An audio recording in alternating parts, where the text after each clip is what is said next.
사랑과 은혜가 충만하신 하늘에 계신 하나님 아버지, 안식일 시작하는 이 저녁에 저희들 각자 있는 곳에서 주님께 예배 드리도록 인도하여 주셔서 감사합니다. 부족한 저희들 늘 사랑으로 인도하시고 지켜주심을 감사드립니다. 예수님을 떠나서는 살 수 없는 저희들, 오직 주님만을 의지하고 순종하며 주님 뜻대로 사는 저희들 되게 도와주시옵소서. 말로만 하지 않게 하옵시고 삶 전체에서 그리스도의 의를 드러내게 하여 주시옵소서. 아무 자격이 없는 저희들이지만 붙들어 주시고 이끌어 주시옵소서. 세상 죄악 속에서부터 벗어나서 주님 안에서 진정한 쉼을 맛볼 수 있는 귀한 안식일이 되도록 인도하여 주시고, 소망과 기쁨을 가지고 하나님과 교제할 수 있는 이 예배가 되도록 저희들과 함께하여 주시옵소서.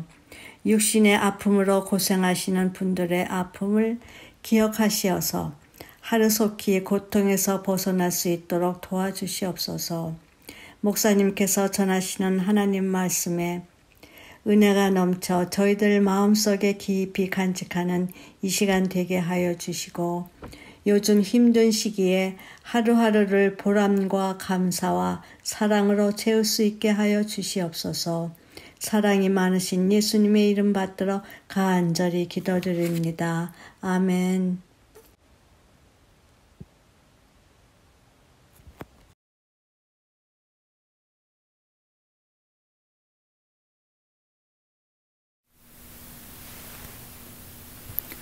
성도 여러분 안녕하십니까?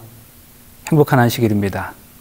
오늘 우리의 마음과 생각이 온통 주님께로 향하고 또 오늘의 예배를 통해서 주님과 더불어 교통하는 귀한 안식일 되시기를 간절히 소망합니다. 예수님께서 때때로 우리에게 실패의 경험을 하도록 허락하실 때가 있어요. 오늘의 본문을 보면 베드로는 밤새 고기를 잡으려고 했지만 단 한 마리도 잡지 못했습니다. 그리고 아무런 수확 없이 그물을 씻고 있었던 바로 그날 아침에 그는 예수님을 만납니다. 예수께서 한 배에 오르시니 그 배는 시몬의 배라.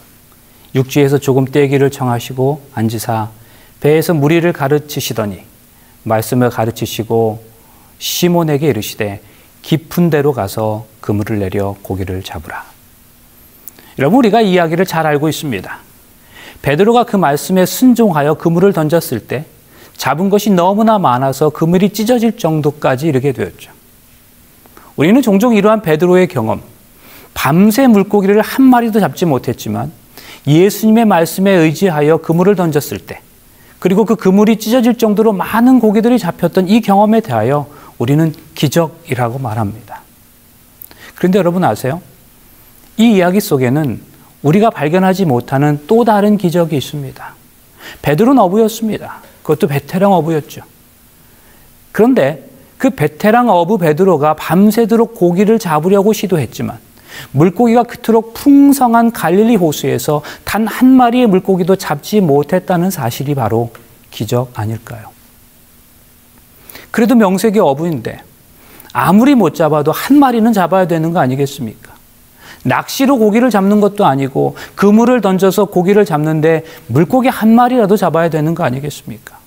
어차피 그렇게 많이 그물이 찢어질 정도로 잡힐 것이었으면서 물고기가 그 호수에 그렇게 많이 있었으면서 그 밤에 어부 베드로가 한 마리의 물고기도 잡지 못했다는 사실이 바로 기적인 것이죠. 그렇다면 베드로에게 있어서 실패의 그 순간은 곧 기적의 순간이었다는 말씀입니다. 성도 여러분, 우리가 예배하는 하나님은 우리에게 무엇이든지 풍성하게 베풀어 주시려고 하시는 분이십니다.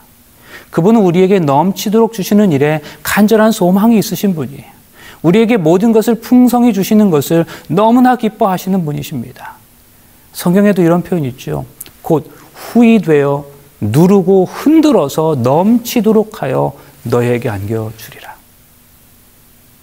그러나 때로는 우리 인생에서 하나님께서 우리에게 일부러 아무것도 주시지 않으시고 기다리실 때도 있습니다. 분명히 하나님을 믿는 신실한 성도의 삶인데 사방으로 우겨쌈을 당한 것처럼 모든 일이 막힐 때가 있어요. 어쩌면 고난이 닥쳐도 불행이 닥쳐도 이렇게 닥칠 수 있을까 할 정도로 심한 고통의 순간에 직면할 때도 있습니다. 우리 인생의 어느 순간에 단 한 마리의 물고기도 잡지 못하는, 인생에 아무런 수확 없이 살아가야 하는 그런 순간을 만날 수도 있다는 말씀이죠.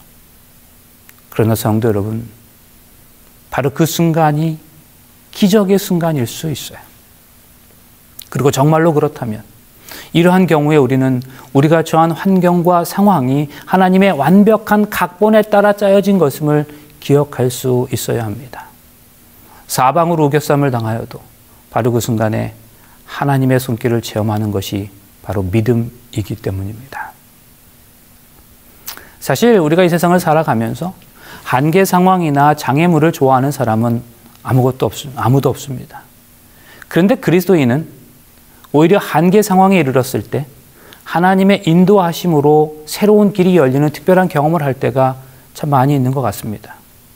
우리 앞에 큰 장애가 있을 때 그 장애로 인해서 오히려 더 큰 창의력이 발휘되고 믿음이 자라나는 경험 말씀입니다.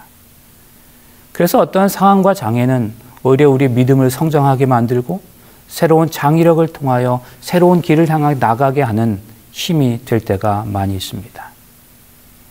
잠깐 성경의 다른 이야기를 생각해 보자면 마가복음 2장의 말씀을 보면 4명의 친구들이 중풍병자를 데려와서 예수님에게 병 고침을 받으려는 장면이 나오죠.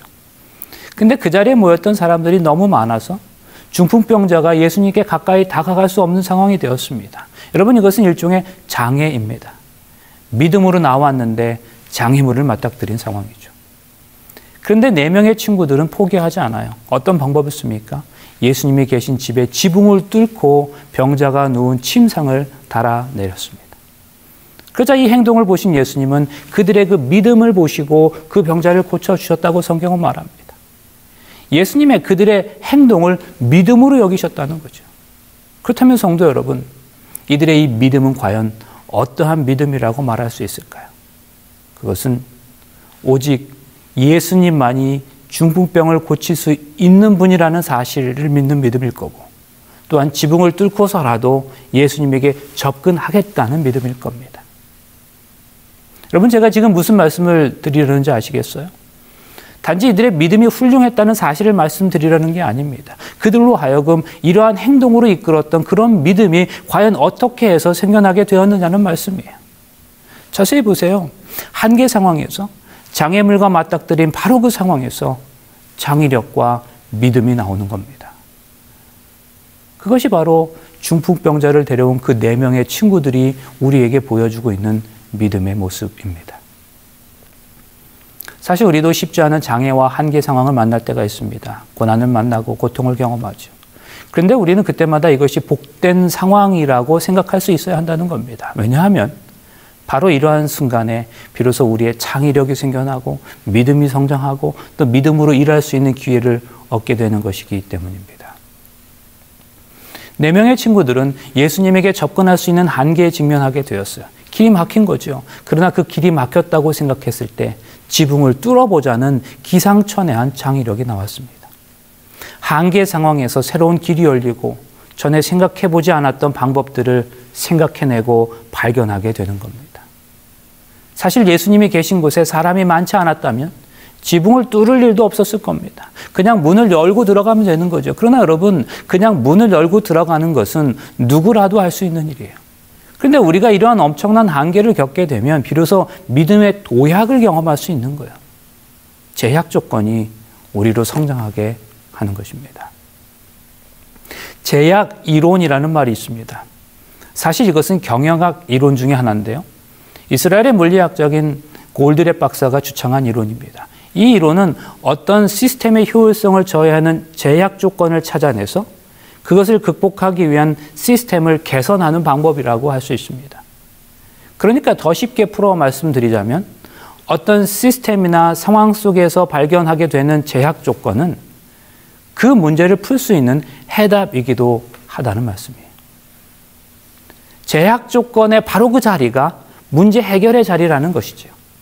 그래서 때때로 이러한 제약 조건은 매우 탁월한 창조성과 예술성을 만들어내곤 합니다. 제약적 압축미라고 하면 천자문을 빼놓을 수 없을 겁니다. 사실 저도 젊지만 요즘 젊은 사람들이 천자문을 얼마나 알고 있는지 모르겠습니다. 천자문은 중국 남조 양무제가 주홍사에게 명하여 짓게 한 글이죠. 천자문은 일고 넉자로 259 천자로 된 고시집입니다. 그는 똑같은 글자를 사용하지 않고 하룻밤 사이에 4원고시 259로 문장을 만들어야 했습니다. 그렇지 않으면 죽음에 처할 위기에 놓였어요.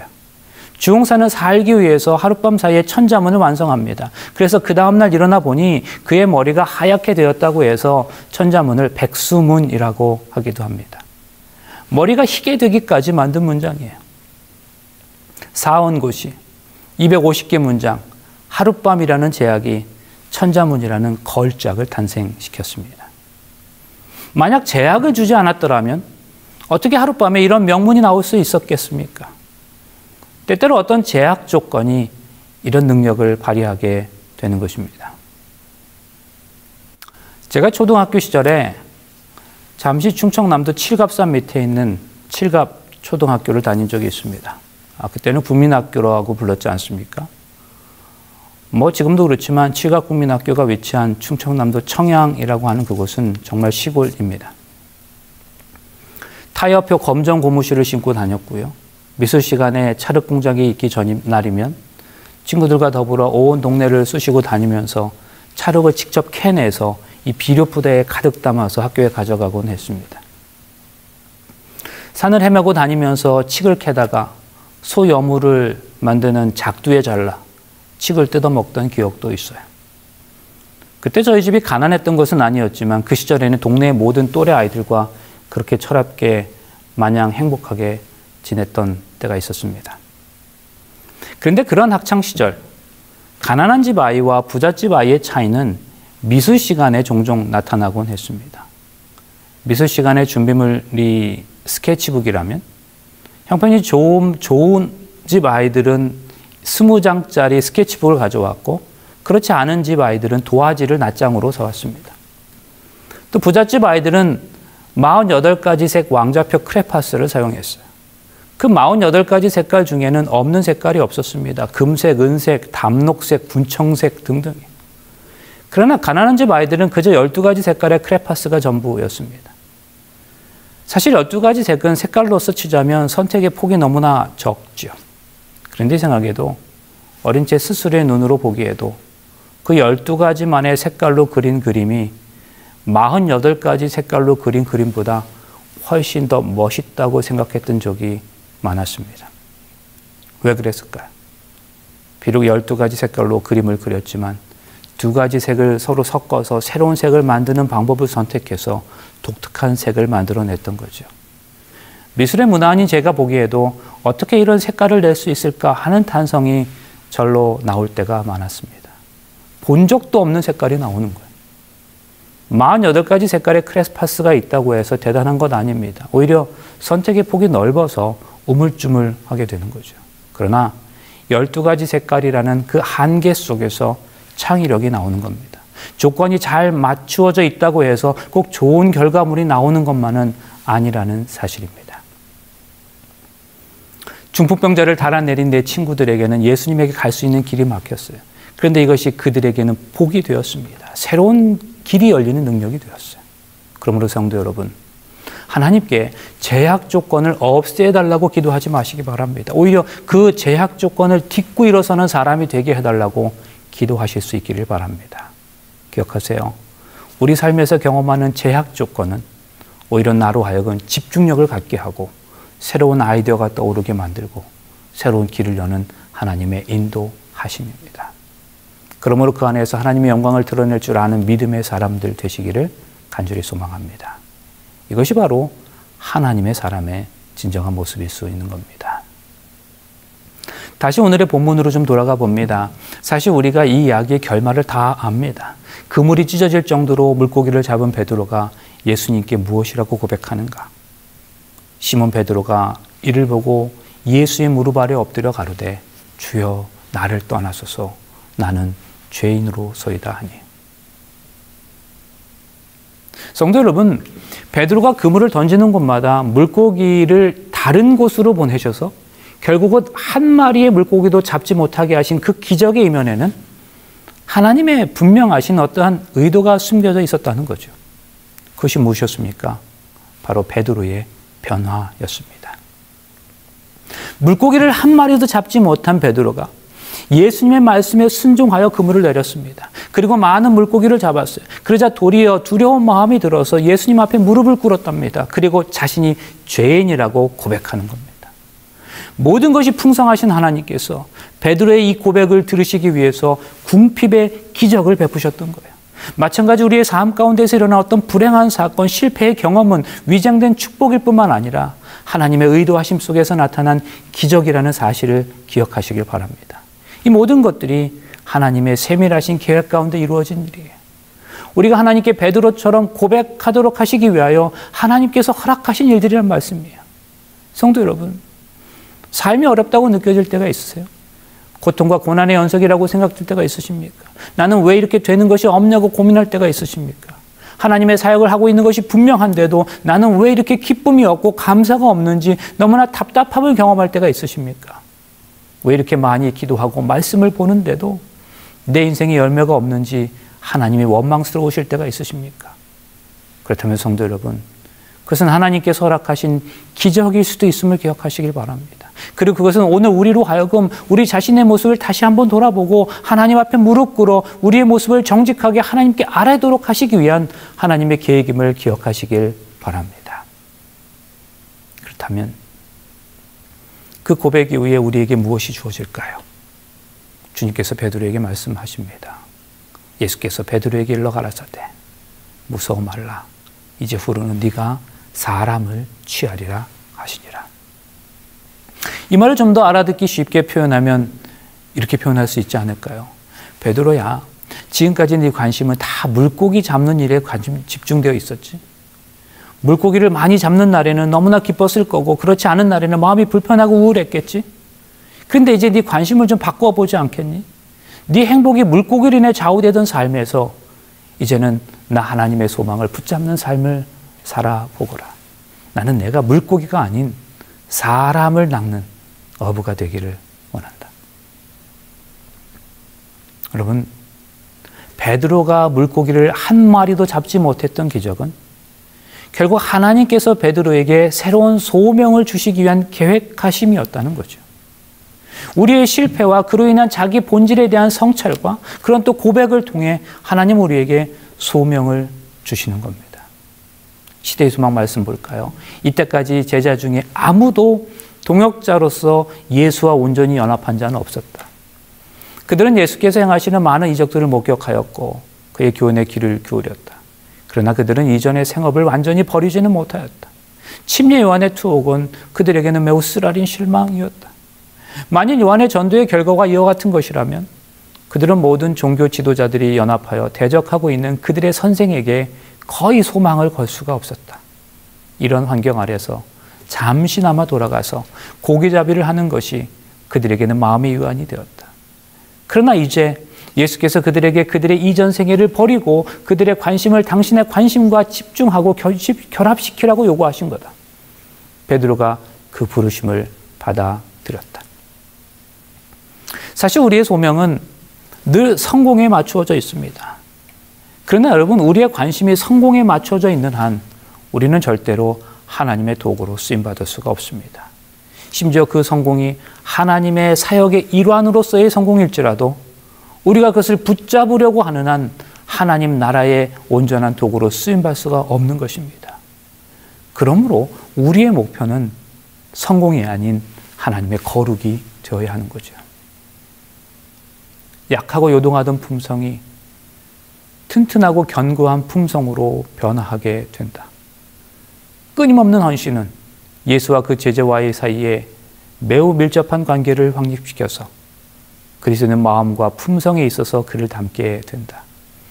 그리스도와의 연결을 통하여 그는 더욱 명백하고 넓은 견해를 가지게 될 것이다. 그의 식별력은 더욱 예민하게 될 것이다. 그의 판단은 더 균형지게 될 것이다. 그리스도를 위하여 봉사하기를 원하는 자는 의의 태양의 생명을 주는 능력에 의해 활력을 얻어서 많은 열매를 맺어 하나님께 영광을 돌릴 수 있다. 그러므로 성도 여러분, 베드로의 실패는 하나님께서 그를 바로 이러한 경지에까지 이르도록 하시기 위한 하나님의 특별하신 섭리였음을 기억하시기를 간절히 바랍니다. 베드로와 관련한 물고기 이야기는 요한복음 21장에서도 발견할 수 있죠. 이 경우에서도 앞서 살펴본 누가복음 5장에서 하나님께서 의도하신 목적과 대단히 동일합니다.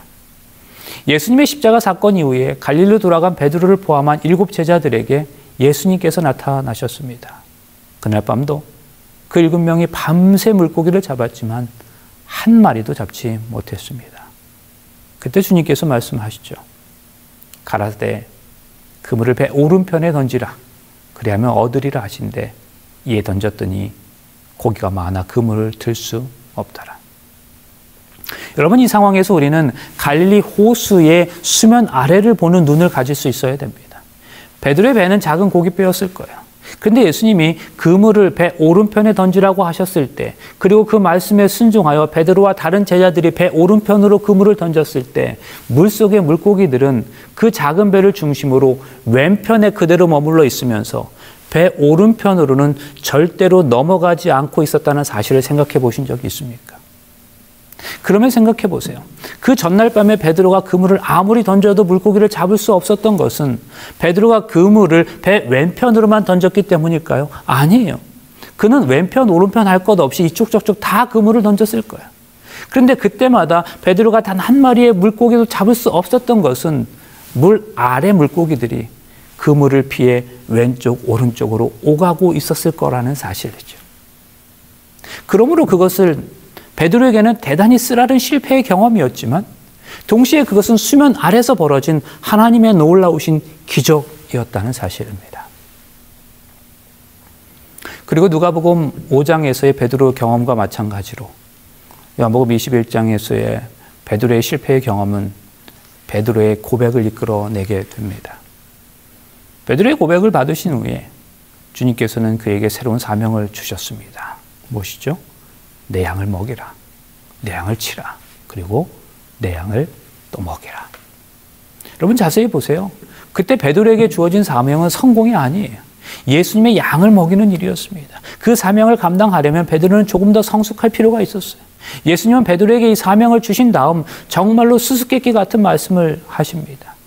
내가 진실로 진실로 네게 이르노니 젊어서는 네가 스스로 띠띠고 원하는 곳으로 다녔거니와 늙어서는 내 팔을 벌리리니 남이 내게 띠띠우고 원치 않는 곳으로 데려가려라. 이 말씀은 베드로의 죽음에 대한 운명이기도 합니다. 세상의 시각으로는 성공이라고 할 수 없는 말씀이죠. 그러나 그렇다고 해서 우리는 베드로의 생애가 실패의 생애였다고 말하지 않습니다. 무슨 말일까요? 우리는 그리스도인들에게 있어서 정말로 중요한 것은 성공이 아니라 성숙이라는 거예요. 그런데 이때 성숙의 기준은 세상이 말하는 성숙의 기준과는 전혀 다른 것입니다. 세상에서는 말이에요. 어떤 종속적인 위치에 있다가 누군가 밑에 있다가 독립적인 존재가 되면 그것을 성숙했다고 말합니다. 부모에게 의존하고 있다가 독립할 때 성숙이라고 말해요. 때로는 성공했다고 말하기도 합니다. 그러나 하나님 나라에서의 성숙의 기준이 세상의 것과는 전혀 다릅니다. 독립적으로 존재하던 영적 존재가 드디어 하나님께만 의존적인 상태로 들어갈 때 그것을 가리켜 하나님 안에서의 성숙, 영적 성숙이라고 말하는 거죠. 베드로에게는 나를 따르라는 말씀은 교훈으로 가득 차 있는 말씀이었다. 그의 죽음뿐 아니라 그의 생애의 매 발걸음을 위해서 이 교훈이 주어졌다. 지금까지 베드로는 독자적으로 행동하는 경향이 있었다. 그는 하나님의 계획을 따르기 위해 기다리는 대신에 하나님의 사업을 위하여 계획을 세우려고 노력해왔다. 그러나 그는 주를 앞질러 달려감으로 아무것도 얻을 수 없었다. 예수께서는 그에게 명하신다. 나를 따르라. 나보다 앞서 달려가지 말라. 그렇게 한다면 너는 사단의 군대를 혼자서 만나지 않을 것이다. 나로 너보다 앞서가게 하라. 그러면 너는 원수에게 정복당하지 않을 것이다. 너희 길을 여호와께 맡기라. 저를 의지하면 저가 이루시리라. 주어진 모든 상황을 겸손히 내려놓고 하나님께 맡기는 것이 성숙의 표징이 되는 것입니다. 그러므로 우리가 처한 상황에 대해서 모두 다 항복하고 우리가 죄인임을 고백할 때 비로소 하나님께서 일하실 수 있음을 기억하시기를 간절히 바랍니다. 지난 2010년에 미국의 조지아주 애틀란타에서 열렸던 대총회 기간 동안의 어느 저녁 예배 시간에 미국인 로마린다 대학교의 담임이신 랜디 로벌츠 목사님이 설교하신 적이 있습니다. 그때 제가 이분의 설교를 들으면서 마음에 깊은 감동을 받았어요. 사실 제가 그때 그분의 설교를 통해서 이분에 대해서 처음으로 알게 되었었는데요. 아직도 이분이 로마린다 대학교의 담임 목사로 사역하고 계십니다. 요즘에도 가끔 제가 로마린다 지역에서 안식일을 보내야 할 때면 이 교회를 방문해서 이분의 설교를 듣는 기쁨과 감동을 경험합니다. 그런데 그때 말씀이 오늘의 설교 말씀의 주제와 너무나도 비슷한 말씀이었어요. 목사님은 자신의 설교 서두에서 우리가 정말 이해되지 않는 때에도 우리는 정말 과연 하나님의 말씀에 정말로 순종해야 하는가? 라고 물으시면서 그 설교를 시작하셨어요. 그리고 그 대답으로 아브라함의 경우를 예로 들면서 아브라함은 자신의 이해 여부와 상관없이 그는 순종의 삶을 살았다고 말씀하셨습니다. 시험받지 않는 믿음은 전혀 믿음이 아니다라는 유진 피터슨의 말을 인용하면서 우리 인생의 시험을 통해서 하나님과 우리의 믿음의 관계가 더욱더 깊어지는 것이라고 하셨습니다. 그러므로 그 시험은 우리의 믿음을 깊어지게 하는, 다시 말해 우리를 영적으로 성숙하게 하는 도구가 되기 때문에 때로는 이해되지 않은 하나님의 말씀에도 우리는 순종하며 살아가야 한다고 역설하셨습니다. 정말 너무나 단순한 진리지만 그 말씀이 제게 깊이 박혔습니다. 성도 여러분, 이제 말씀을 정리하려고 합니다. 잠시 요셉의 고백을 들어보세요. 내게로 가까이 오소서. 나는 당신들의 아우 요셉이니 당신들이 애굽의 판자라. 당신들이 나를 이곳에 팔았으므로 근심하지 마소서. 한탄하지 마소서. 하나님이 생명을 구원하시려고 나를 당신들 앞서 보내셨나이다. 하나님이 큰 구원으로 당신들의 생명을 보존하고 당신들의 후손을 세상에 두시려고 나를 당신들 앞서 보내셨나니 그런즉 나를 이리로 보낸 자는 당신들이 아니요 하나님이시라. 요셉이 형들에게 했던 대답이죠. 그런데 우리는 그저 다른 사람도 아닌 신앙 좋은 요셉이기 때문에 이런 대답을 했다고 생각할 수 있지만 요셉이 이 대답을 가만히 묵상하면서 큰 은혜를 경험하게 됩니다. 얼마든지 원망하고 불평하며 한 맺힌 인생을 살 만한 요셉이 한마디 불평도 원명도 하지 않고 그처럼 신실한 삶을 살 수 있었던 비결을 찾은 거예요. 그것은 요셉이 자신의 인생에서 인생의 표면과 이면을 함께 보냈기 때문입니다. 나는 당신들의 아우 요셉이니 당신들이 애굽의 판자라. 여러분, 이것은 표면입니다. 근데 대부분의 사람들은 이 표면만 봅니다. 그러나 요셉은 그 이면도 볼 수 있었던 안목을 가지고 있었죠. 하나님이 생명을 구원하시려고 나를 당신들 앞서 보내셨나이다. 이것은 이면입니다. 요셉이 애굽으로 팔려가고 누명을 쓰고 감옥에 들어가는 것은 고난입니다. 그러나 그 고난 밑에, 그 고난 이후에 애굽의 총리라는 영광이 있었어요. 요셉을 애굽의 총리로 세워 기근 중에 그를 민족을 구원하시기 위한 하나님의 뜻이 그 밑에 있었다는 말이에요. 누명을 쓰고 감옥에 들어갈 때에도 그 밑에는 하나님의 고관을 만나게 하시려는 하나님의 뜻이 존재하고 있었어요. 그래서 우리는 우리 인생의 표면과 이면에 대해서 이렇게 정리할 수 있겠다고 생각해요. 표면은 현실이에요. 그러나 이면은 그것에 담긴 하나님의 뜻입니다. 표면이 고난이라면 이면은 영광입니다. 현재의 고난 밑에 장차 누릴 영광이 들어있는 거죠. 그러므로 장차 우리들이 누릴 영광은 현재 우리들이 당하는 고난 밑에 있다는 사실을 기억해야 합니다. 하나님 우리의 자녀들을 지키세요. 보호하십니다. 그의 자녀들에겐 저주나 재앙이 있을 수 없습니다. 천인이 내 곁에서 만인이 네 우편에서 엎드려지나 이 재앙이 내게 가까이 못하리라. 화가 내게 미치지 못하며 재앙이 내 장막에 가까이 오지 못하리니 저가 너를 위하여 그 사자를 명하사 내 모든 길에서 너를 지키게 하심이라. 여러분, 성경의 약속입니다. 얼핏 보면 요셉이 형들에게 팔리고 누명을 쓰고 감옥에 들어가는 것은 재앙 같아 보이고 저주 같아 보여요. 그러나 아니에요. 하나님이 함께 하시면서 그에게 저주와 재앙을 허락하실 리가 없습니다. 오늘 우리가 당하고 있는 일들 중에는 이와 같이 재앙처럼 저주처럼 보이는 일이 있을 수 있어요. 그러나 분명히 선언합니다. 그건 재앙도 아니고 저주도 아니에요. 우리가 예수님을 믿지 않는다면 그렇게 해석할 수도 있겠죠. 그러나 예수께서 진실로 하나님 아들 되심을 믿는다면 그 해석은 100% 틀린 것이죠. 하나님의 자녀가 믿음 안에서 당하는 고난 밑에는 분명한 영광이 있습니다. 쫓겨난 것 같지만 쫓겨난 거 아니에요. 그것은 하나님의 보내심입니다. 영광을 위한 하나님의 파송입니다. 성도 여러분, 우리가 이것을 보고 살아야 행복합니다. 이것을 보고 살아야 고난 중에도 즐거워할 수 있어요. 표면과 이면을 동시에 보고 살아야 범사에 감사할 수 있습니다. 이것을 보고 사는 사람은 현재의 고난 속에서도 장차 나타날 영광을 보고 즐거워하는 겁니다. 보지 못하는 것들을 보는 것, 이게 바로 믿음 아닙니까? 현재의 고난 밑에 장차 누릴 영광이 있습니다. 그러기에 고난도 복입니다. 현재의 고난은 장차 나타날 영광과 좋게 비교할 수 없도다. 이것은 이러한 놀라운 비밀을 경험하여 알게 된 사람의 고백이죠. 그리고 이것이 바로 저와 여러분의 고백이 되시기를 간절히 소망합니다.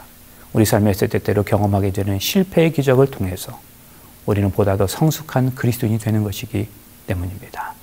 그럼 우리 삶의 순간마다 경험하는 모든 일들에 대하여 그 이면을 보는 믿음의 눈으로 하나님께 감사하는 귀한 삶을 살아가시는 저와 여러분의 삶이 되시길 간절히 바라면서 말씀을 마치겠습니다.